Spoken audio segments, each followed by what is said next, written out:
Hello and thanks for logging on. Welcome to the maiden voyage of Big Time Basketball, our weekly journey through the world of Big Ten hoops. Alongside Chris Widlick, I'm Chris Hagan. Looking forward to it. Sit back and enjoy. We'll check in around the conference for all the latest headlines and features. And we start with what we like to call the big game, a top 15 matchup between Ohio State and Maryland. Alif Kareem was there covering the Terps. Defense stole the show as the 12th-ranked Maryland Terrapins took down the 11th-ranked Ohio State Buckeyes. The Terps forced 14 turnovers and held the Buckeyes to a rough shooting night, only shooting 31% from the field.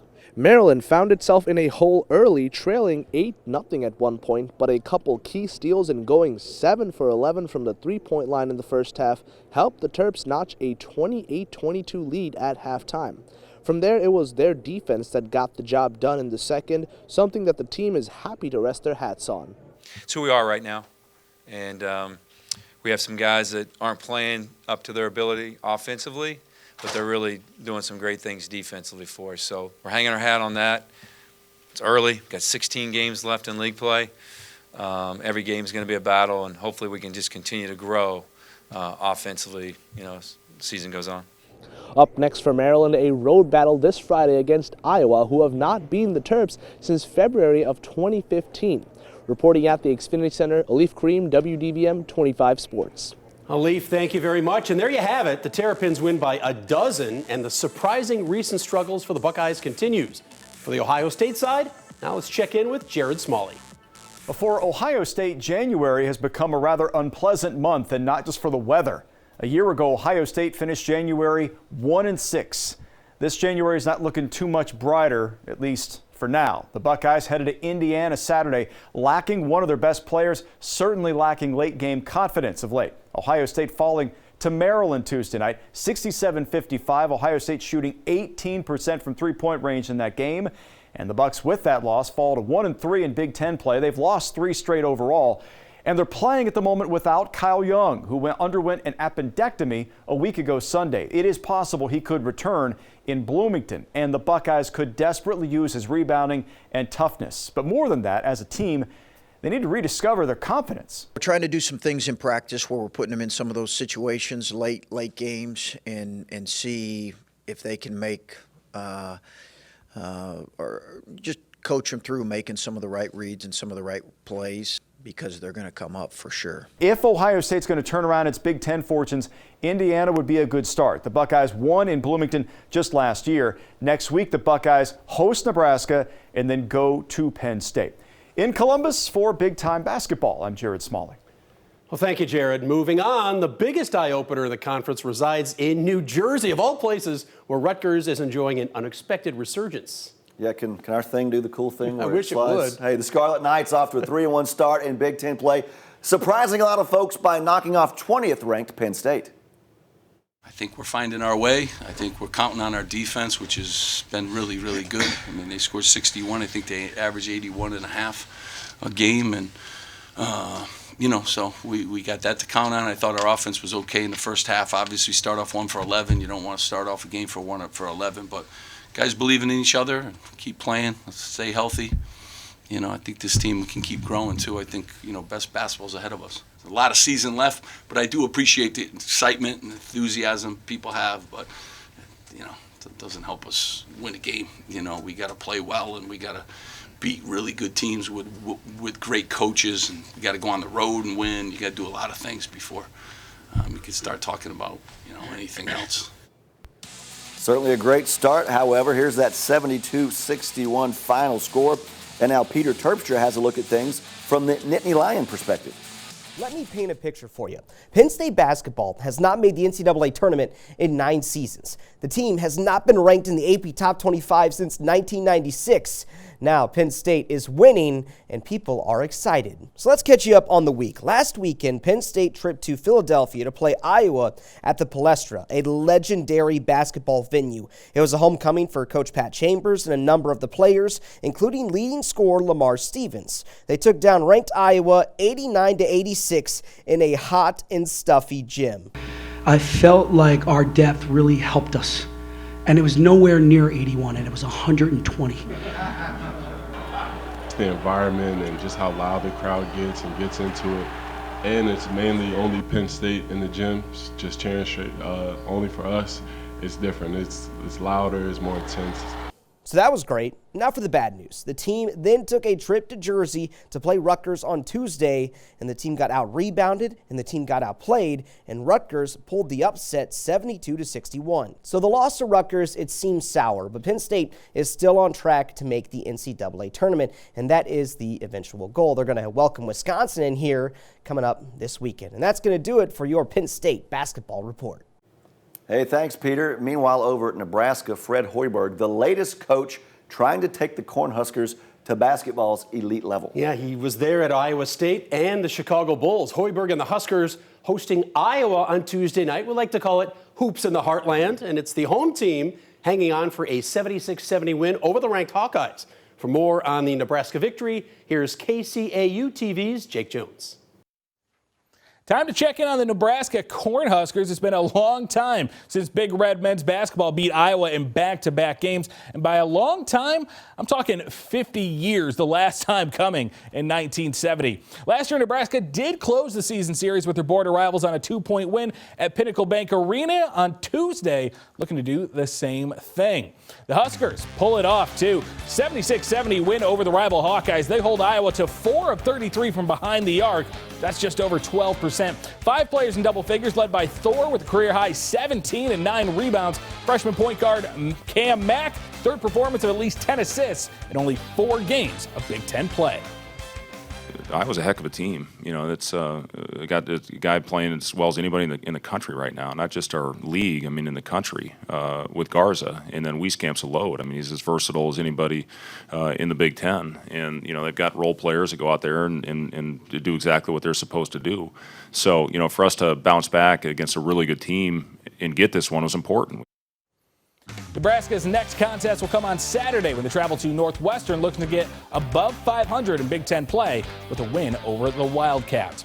That's our look at Big Red covering Nebraska. I'm Jake Jones. Appreciate it, Jake. There's the final score. Cornhuskers now 7-8 on the season overall, 2-2 in the conference, and really capable of taking down the top teams in Lincoln. Well, as for the Iowa side, let's hear from Adam Rosso. It's been a rough start to the new year for the Iowa Hawkeyes. The Hawks have lost 2 straight on the road, including a 6-point setback at Nebraska on Tuesday. Luka Garza registering his 9th double-double of the season with 16 points and 18 rebounds, but Iowa was ultimately undone by awful outside shooting. If you take away Connor McCaffrey's 3-for-7 performance from beyond the arc, the Hawks were just 1-for-26 on 3-pointers. Iowa's depth has now become a concern, too. Starting guard C.J. Frederick missed Tuesday's game with a stress reaction in his foot. Fran McCaffrey knows Frederick is a key cog on the perimeter. Well, you know, he's just a terrific player that does everything. Makes baskets, makes plays off the dribble, defends. He's not a mistake maker. You know, so you lose a guy like that, it's going to hurt your team. But it's an opportunity for somebody else. I think Bakari has proven he can do it. You know, Kriener's been terrific. You know, Connor can be versatile.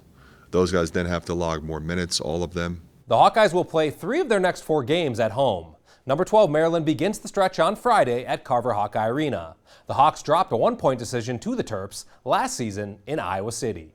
Covering the Iowa Hawkeyes, I'm Adam Rosso. And thank you, Adam. Well, restocking Big Ten basketball rosters, a formidable task indeed. But each year, top high school players across the country are realizing their dreams of playing their college ball in the Big Ten. That's right. WTTV's JoJo Gentry brings us the story of one such individual playing for a traditional high school powerhouse and committed to the next level.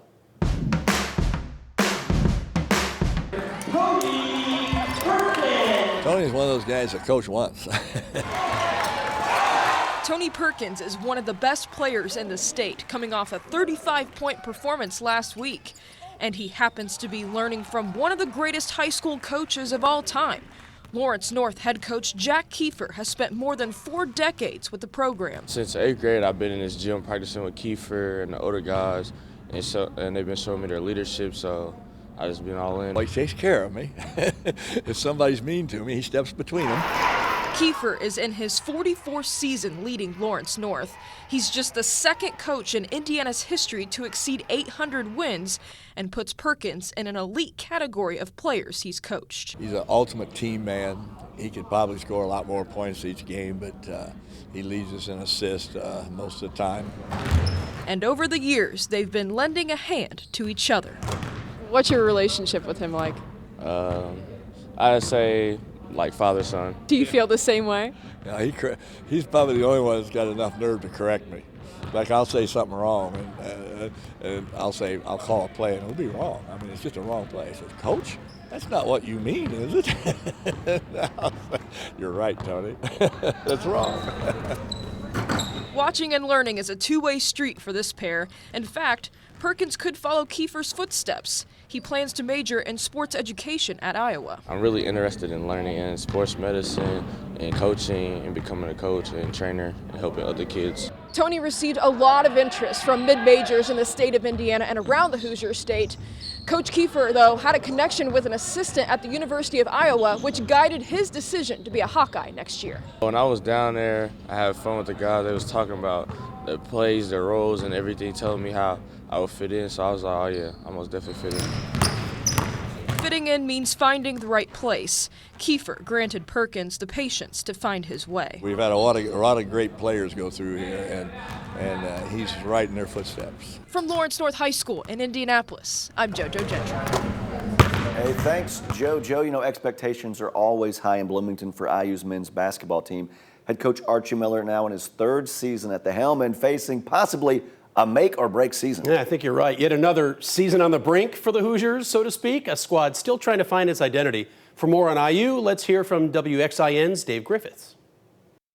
Indiana started off the new year with one dud that nearly became two. The Hoosiers first fell on the road at Maryland 75-59. Then came a return home to Bloomington, hosting Northwestern as 13-point favorites. So said Vegas, at least. The action said otherwise. The visiting Wildcats led at the half before a late-game charge finally left the Cream and Crimson out front for a 66-62 win. The front court continues to be IU's strength this season, with freshman Trace Jackson Davis leading the way with 21 points, and Justin Smith added 18. Indiana's problem lately has been shooting from distance. In these last two games, Archie Miller's squad is just 7 for 32, 22% beyond the arc. Our guys found a way, which is a good sign, that group that was in there at the end of the game found a way to win it.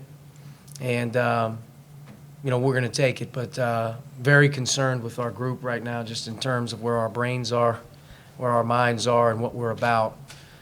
We've got to get ourselves out of a little bit of a funk, and we've got to start competing a lot harder because this is the toughest league in America right now to win a game. The Hoosiers play two more over this next week, and Coach Miller's words of a challenging schedule ring true. First up, IU hosts 11th-ranked Ohio State. They will follow up with a trip to Rutgers Wednesday, facing the Scarlet Knights, boasting a pair of top 25 wins on their current 6-game win streak. Covering Indiana, I'm Dave Griffiths. Thank you, Dave. IU, led by freshman Trace Jackson Davis, is already the team's most valuable player. And as Dave mentioned, the Hoosiers host another big game Saturday against Ohio State. Now, for the week on the Wildcats, and this is pretty exciting for me. Let's hear from WGN's Dan Roan. It has been a rough week for Northwestern, beginning Sunday night at Minnesota. Chris Collins had only 7 scholarship players available, and they were the only ones who played against the Gophers. Northwestern had an early lead, but fell back by 23 points in the second half. Chris Collins said he was proud of his guys for not packing it in right there. The Cats rallied to get within 9, but that was the final, 77-68. Grad transfer Pat Spencer had 22 for NU. Then on Wednesday, on to Indiana. Another back-and-forth affair. Each team had a double-digit lead. Northwestern's came in the second half, but the Hoosiers hit them with a 12-3 run to finish the game over the last 3 minutes and change. Again, Pat Spencer led the way for Northwestern with 15. For the first time under Collins, NU falls to 0-4 in the Big Ten. The Cats are down 2 of their best players. Freshman point guard Boo Buie out indefinitely with a stress fracture in his foot, and veteran forward Anthony Gaines out for the year now with a shoulder injury. Next chance for a win is Saturday at home against Nebraska. It may very well be Northwestern's best chance at a Big Ten victory. Covering the Wildcats, I'm Dan Roan. Dan, thank you. Another team raising eyebrows in the Big Ten this year is Illinois. The Fighting Illini ever improving under head coach Brad Underwood, now 11-5 overall this year for a team itching to get back to the NCAA tournament for the first time in 7 long years. And how about this? Illini snapping a whopping 15-game losing streak to Wisconsin. And for more on that, here's Brett Behrens. The Illinois basketball team is finding its rhythm, and there's no one happier to see that than Brad Underwood. The third-year Illini head coach is coming off just his third Big Ten road win, improving to 3-18 in the league. And it was a big one for the program, taking down Wisconsin 71-70 on Wednesday night.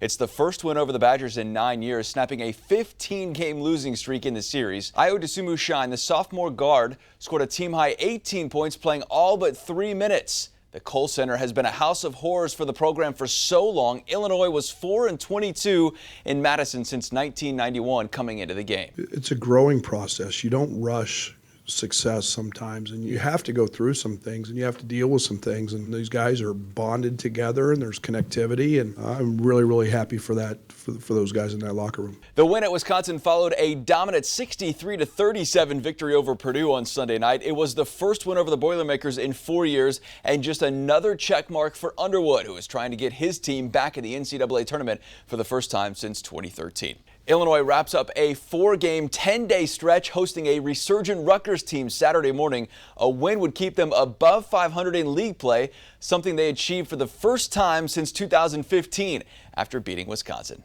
Covering Illinois for Big Time Basketball, I'm Brett Behrens. Hey, thank you, Brett. And here's a look at that thrilling final 71-70 over Wisconsin. For the Badgers side of things, here's Burke Griffin. The Wisconsin Badgers basketball team has been a difficult squad to figure out so far this season. After starting the year 4-1 with a win over their in-state rivals from Marquette, they lost 4 out of their next 5 games. The Badgers then went on the road and beat a tough Tennessee squad that was 8-3 at the time. Then they dropped 5th-ranked Ohio State to start the Big Ten schedule, but that celebration was short-lived, and Wednesday night they lost to Illinois at home. Kobe King led the way with 21 points, but the Badgers were outshot from beyond the arc to the tune of 44% from three-point range by the Fighting Illini to just 26% by Wisconsin. The Badgers did get a boost from Micah Potter off the bench, who was just 1 rebound short of a double-double with 13 points and 9 boards. Now, at this point, the Badgers are in a log jam in that Big Ten, where 2 games separate a total of 12 teams, and they are 9-6 overall with a very tough week ahead. Wisconsin will face 20th-ranked Penn State Saturday on the road. They're back at home at the Kohl Center in Madison next Tuesday when they host 12th-ranked Maryland. And then next Thursday, they will head to East Lansing, Michigan, where they will face Tom Izzo and his 8th-ranked Spartans from Michigan State. Reporting for Big Time Basketball with the Wisconsin Badgers, I'm Burke Griffin. Hey, thanks, Burke. And yeah, the conference proving to be perhaps the best in the nation from top to bottom. I think it is. The big game on Thursday, Minnesota visiting the top team of the Big Ten to date, the Michigan State Spartans. Here's Audrey Dahlgren with the green and white. It didn't look as effortless as it did on Sunday against Michigan, but Michigan State's basketball team was able to top Minnesota at home to stay atop the Big Ten standings. The 74-58 victory is the Spartans' 8th in a row, but more importantly, they have yet to lose a game in the conference, putting them in some rare air. This matchup against the Gophers was very competitive in the first half, which had 5 lead changes and 5 ties, but in the end, Minnesota ran into the same problem every other team does. It didn't know how to slow down Cassius Winston, who scored 18 of his 27 points in the second half. Cassius has 27 points and barely breaks a sweat. You know, he just does it to you. He just slowly kills you over the matter of 40 minutes. Give Cash credit second half for realizing he didn't play well. Instead of pouting about it, he did something about it, and I have tremendous respect for that. The Spartans have a very quick turnaround. They leave for West Lafayette on Saturday to play a noon game on Sunday against Purdue. And Tom Izzo is ready to take his team on the road to see where they're really at. And those were his exact words following the win over Minnesota. Covering Michigan State, I'm Audrey Dahlgren.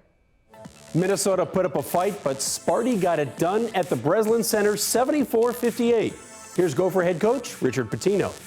This one's, just didn't rebound the ball. This is a league where they're going to go over your back, and if you don't hit them, you can't make them pay. And they're going to keep coming at you, and they did that for 40 minutes. And that's the way you got to win, especially on the road. So, well, again, I do think we did some good things that I liked. Turned them over 12 times. But when you're not getting to the foul line and you're not rebounding the ball, you're going to have a very difficult chance of winning. The other game on the league slate last night taking place in Ann Arbor, Chrysler Arena, where the Michigan Wolverines, hitting a few speed bumps, played host to the Boilermakers of Purdue. That's right. Purdue trying to bounce back from one of the worst outings of the Matt Painter era, in which they shot just 25% from the field in a loss at Illinois. For Michigan's first-year head coach, Juwan Howard, plenty of on-the-job training. Here's Wood TV's Jack Doles. If you want to find your way into the heart of a college kid, hand out free food. After Michigan lost to Michigan State over the weekend, Juwan Howard took a break from film study and handed out donuts to members of the Michigan student body. Kids love donuts, but not as much as coaches like wins. I'll tell you one thing, when you get a win, that makes you feel like, you know what? You've done something right. Howard wasn't happy about his team's transition defense in that loss to Michigan State, but he was happy about the way they responded afterward. They went and watched it, after the game, on the bus, in their apartments, in the hotel, and that's the beauty of our team. Our guys are so wired to try to search and see how they can get better, and it's great that they enjoy watching film and trying to figure out how to find answers.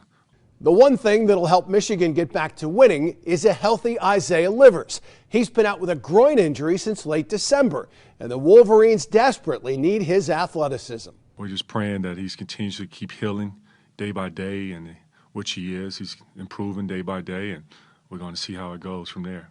Covering the Michigan Wolverines, I'm Jack Doles. Well, thanks, Jack. Juwan Howard had to like the way his team battled last night. The 19th-ranked Wolverines witnessed a career game from Boilers sophomore big man Trevion Williams, who scored 36 points, pulled down 20 rebounds, but Michigan escaped 84-78 in double overtime. You do some good things and you still get smacked. That sends a glaring signal about, kind of how you have struggled, with your offensive woes. And so those things have to get figured out. All of our losses, they have been self-inflicted. I don't feel like teams have actually beat us. I feel like we're beating ourselves, and when we go back and look, it's, you're not playing hard, you're not boxing out, you're not running the floor, we're not doing things we're supposed to do, and then you look at our home games and we're doing everything that we're supposed to do. And I don't feel like we're far from it. Michigan State still the team to beat right now, alone atop the standings, but it will be a battle throughout the remainder of this regular season. Always is. Well, there is a Big Ten Conference game on the schedule tonight, and it's a good one. 12th-ranked Maryland paying a visit to Carver Hawkeye Arena, where Iowa looks to rebound off that tough loss at Nebraska. Should be a pretty good one, Chris. And here's a look at the weekend slate. It is a full one. On Saturday, Ohio State down in Bloomington against Indiana. Rutgers will take their surprising record on the road to Illinois. Wisconsin at Penn State. Nebraska at Northwestern. And then on Sunday, Michigan State at West Lafayette in Purdue, and Michigan will be on the road at Minnesota. Yeah, never a dull moment in the Big Ten or here on Big Time Basketball. I hope you enjoyed our inaugural program. Thanks so much for logging on, and we'll see you here at the same time next week.